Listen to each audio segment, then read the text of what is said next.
Hello everyone, আসসালামু আলাইকুম। Welcome back to my channel. আশা করছি আপনারা সবাই ভালো আছেন। আমিও আলহামদুলিল্লাহ আপনাদের দোয়ায় অনেক ভালো আছি। আমি সোহাগীজ লাইফস্টাইল থেকে সোহাগী বলছি। প্রতিদিনের মতো আজকেও আপনাদের মাঝে নতুন আরেকটি ভিডিও নিয়ে হাজির হলাম। এবার বেড়ানোর উদ্দেশ্যই ছিল ঢাকা শহর। ঢাকা শহরের আনাচে কানাচে মনে হয় এবার কোনো কিছু আর বাকি নেই ঘোরার আর বেড়ানোর। আজকে রওনা দিলাম ভাইয়ের বাসা থেকে ভাইয়ের শ্বশুর বাড়িতে, মানে আমার ভাবির বাপের বাড়িতে। সবাই মিলে রেডি হয়ে নিচে নেমে আসছি। সবাই যার যার গাড়িতে বসে পড়েছি। জানেন, প্রত্যেকবার ঢাকায় আসলেই আমার ভাইয়ের শ্বশুর বাড়িতে একদিনের জন্য হলেও আসতে হয়। বলে আমাদেরকে যে না একদিন থাকলেই হবে, কিন্তু আসলে 3-4 দিনের নিচে দিক থেকে বের হতে পারি না। মানে ভাইয়ের শ্বশুর বাড়িতে এত আদর আপ্যায়ন আমি মনে হয় আমার লাইফে কমই দেখেছি।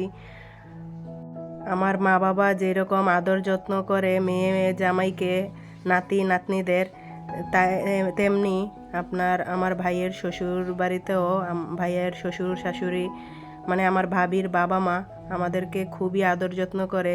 জিয়ারির জামাই মনে করে না, উনি আমাদেরকে মেয়ের জামাইয়ের মতোই আদর আপ্যায়ন করে। এত আপ্যায়ন করে যে আসলে যেতেই ইচ্ছে করে না। বাচ্চারা যখন বাসার ভিতরে ঢুকেছে, আন্টিদের ড্রয়িং রুমটা এত বড়, ওরা ফুটবল নিয়ে খেলাধুলা করতেছে। মানে দেখতে খুবই মজা লাগতেছে যে বাচ্চারা এতটা আনন্দ করতেছে। দেখতে পাচ্ছেন সবাই ফুটবল হাতে নিয়ে টিভি দেখতেছে আর খেলতেছে। আমাদেরকে সকালের নাস্তা আন্টিদের বাসায় এসে করতে বলেছিল, কিন্তু এটার আমাদের হলো না। আমরা মহিলারা যেখানেই যাই না কেন একটু লেট পার্টি, আমরা যেখানেই যাই লেট করে যাই। ঘুম থেকে উঠতে উঠতে 10টা বেজে গেছে, আর আমাদের রেডি হলে তো সময়ের অনেক ব্যাপার স্যাপার। রেডি হতে হতে প্রায় আমাদের 12টা বেজে গেছে। আন্টি আমাদের জন্য 12টা পর্যন্ত নাস্তা টেবিলে রেডি করে রেখেছিল। তারপর ওনারা রান্নাঘরে ঢুকে গেছে দুপুরের আয়োজন করতে। আমাদের জন্য তো অনেক বড় আয়োজন করে প্রত্যেকবারই, এবারও তার চেয়ে কোনো অংশে কম না। এবারও জামার জন্য বিশাল বড় আয়োজন, প্লাস বড় ডালা সাজিয়েছে। জিয়ারির জামাইকে যে এত আপ্যায়ন করে আমি আসলে বাস্তবে না দেখলে বিশ্বাসই করতাম না। প্রত্যেকবার আসলে জামাইয়ের জন্য বড় ডালা সাজিয়ে আয়োজন করে, একটু আনন্দ দেওয়া আর কি। সবাইকে এখানে শরবত সার্ভ করছে। সবাই দেখতেছেন যার যার গ্লাস হাতে নিয়ে খাওয়া দাওয়া করতেছে। ভাবির বাপের বাড়িতে ভাবির চেয়ে মনে হয় আমরাই অনেক এনজয় করি। ভাবি আমাদেরকে সব কিছু কাছে এনে দিচ্ছে যে আমরা যেন নাস্তা পানি খেয়ে নেই। এই যে দেখেন আমাদের সকালের নাস্তার আয়োজন বিশাল ছিল, তা আমরা ওখান থেকে বলেছি যে যেহেতু দুপুরে খাওয়া দাওয়ার টাইম হয়ে গেছে, সিম্পল কিছু দেন, আমরা হালকা পাতলা কিছু খাই, না হলে তো দুপুরে খাওয়া দাওয়া করতে পারবো না। অনেক কষ্ট করে আন্টি অনেক কিছু রান্না করেছে। এইটা বলে ঢাকা শহরে পাক্কন পিঠা। আমাদের দেশে এই পিঠাটা বলে কুমিল্লার ভাষায় বারান্দাস পিঠা, কিন্তু পিঠাটা দেখতে দেখেন কত সুন্দর আর কত ইয়াম্মি হয়েছে। খেতেও কিন্তু খুবই মজা হয়েছে, মুচমুচে। আপনাদের ভাইয়া দেখেন অনেক মজা করতেছে পিঠাটা নিয়ে, সবাইকে মুখের কাছে দিয়ে আবার নিয়ে আসতেছে। এটাই হলো আনন্দ, বুঝছেন। এটা হলো আমার ছোট্ট বাবাটা, আমাদের পুচকু সোনাটা। জামাই আদর বলে কথা, জামাইকেই আপ্যায়ন করতেছে বেশি, দেখতেছেন। জামাই তো আনন্দে আত্মহারা হয়ে খাওয়া দাওয়া করতেছে। আমার ছোট্ট মামুনিটাও দৌড়ে চলে আসছে ওর বাবার কাছে। একটু শক্ত বিদায় বলতেছে, পাপ্পা এত শক্ত কেন? মুখে এক কামড় দেওয়ার পর বলতেছে, পাপ্পা খেতে তো অনেক মজা হয়েছে। ও ফুটবল নিয়ে খেলতেছে আর খাওয়া দাওয়া করতেছে। এখানে পাশে আমাকে বসিয়ে আমার ভাবি কিছু ক্লিপ নিতেছে। এক পাশে আছে আমার বড় বাবাটা। তো সবাই আমাদের জন্য দোয়া রাখবেন, সবাই যেন এভাবে একসাথে মিলেমিশে হাসি আনন্দে একসাথে সময় কাটাতে পারি। আসলে সব কিছুই একদিন চলে যাবে, কিন্তু এই স্মৃতিগুলো আজীবন থেকে যাবে। আমরা যে এখানে আনন্দ করতেছি এই স্মৃতিগুলো আসলেই ভোলার নয়। খাওয়া দাওয়া শেষে ডিজে গান দিয়ে বাচ্চারা নাচানাচি করতেছে, খুব এনজয় করতেছে। অপরদিকে আমরা পুরো বাড়িটা ঘুরে দেখতেছি আর আন্টির রান্নাঘরে ঢুকে গেলাম সোজা। রান্নাঘরে গিয়ে তো দেখি বিশাল বড় আয়োজন, মনে হয় যেন নতুন জামাই এসেছে, জিয়ারির জামাই না।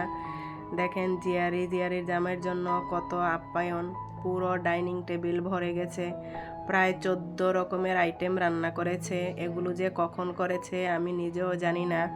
এটা অসম্ভব একটা কথা, তারপরেও আমার আন্টির দ্বারা সব কিছুই সম্ভব। আমি এ পর্যন্ত 3বার গিয়েছি, 3বারই এরকম এত বড় আয়োজন, যা কিনা ভোলার মতো না। আসলে খাবার দাবার তো বেশি দিন থাকে না, কিন্তু এই স্মৃতিগুলো কিন্তু সারা জীবনই থেকে যাবে। রান্নার আইটেমগুলো দেখে মন জুড়িয়ে গেছে, খাওয়ার আগেই মনে হয় পেট ভরে গেছে। বিশাল বড় আয়োজন। অপর পাশে কিন্তু জামাইয়ের জন্য বড় ডালা সাজানো হচ্ছে। তো আন্টি বলতেছে আমার বেয়ানদের যে জামাই কি খেতে পারবে ওখানে। তো বড় ডালা সাজানোর পর ওখানে একটু মুখে দিয়েই আবার ডাইনিং টেবিলে চলে গেছে। এই যে দেখতে পাচ্ছেন বড় ডালা কত সুন্দর করে সাজিয়েছে আমার বিয়াই। প্রত্যেকবার এই আনন্দগুলো এনজয় করার জন্যই বিশেষ করে আরও এখানে আসা। নতুন জামাই বিয়ের সময় লজ্জায় অবশ্য কিছু খেতে পারে না, এইখানে আসলে এই জিনিসগুলো দেখলে বিয়ের কথা মনে পড়ে যায়। আপনাদের ভাইয়া বলছিল যে বিয়েতে তো লজ্জায় খেতে পারেনি, কিন্তু এখানে লজ্জার কিছু নেই, সবাই মিলে দেখেন একসাথে বসে খাচ্ছে, খুব মজা হচ্ছে। খাওয়া দাওয়া শেষ করতে না করতে আবার ফ্রুটস কেটে সামনে নিয়ে আসলো। আমরা আবার ফ্রুটস খেয়ে একটু ঘুরতে বের হব, তাই তাড়াতাড়ি আমাদেরকে ফ্রুটস কেটে দিয়ে দিয়েছে। ফ্রুটস খাওয়ার পর আমরা অলরেডি নিচে নেমে গেছি, রওনা দিয়ে দিলাম। আজকে যাব 300 ফিট। খাওয়া দাওয়া যেহেতু শেষ করে বের হয়েছি, আমরা বলেছিলাম আর একটু লেট করে যাওয়ার জন্য, কারণ 300 ফিট গেলে তো হাঁস আর চাপড়ি না খেলে হয়ই না। ওখানকার হাঁসের মাংস আর চাপড়ি তো একদমই সবার অজানা নয়, সবারই জানা। তারপরেও আমরা একটু লেট করে বের হতে পারলাম না, কেননা যদি অন্ধকার হয়ে যায় আমরা তো কিছু গিয়ে দেখতে পারবো না।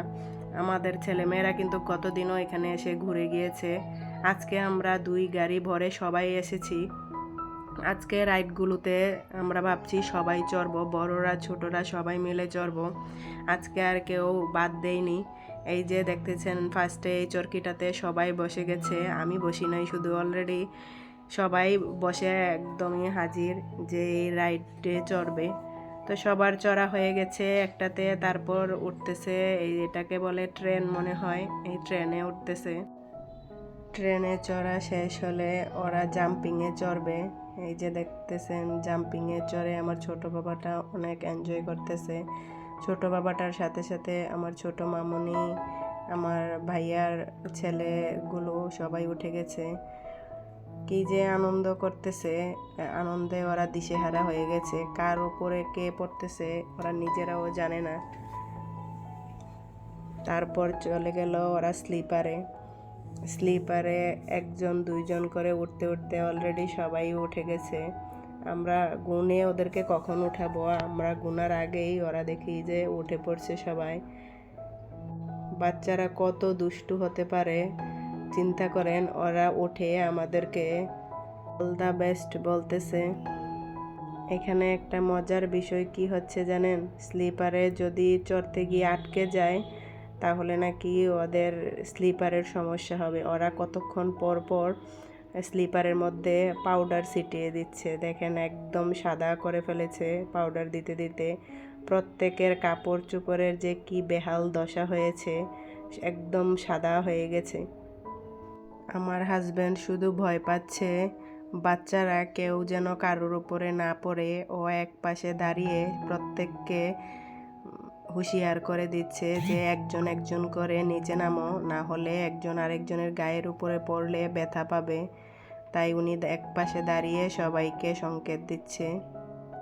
মাঝে মাঝে বাচ্চাদের নিয়ে বের হলে বাচ্চারা বিশেষ করে এই সমস্ত পার্কেই আসতে চায়।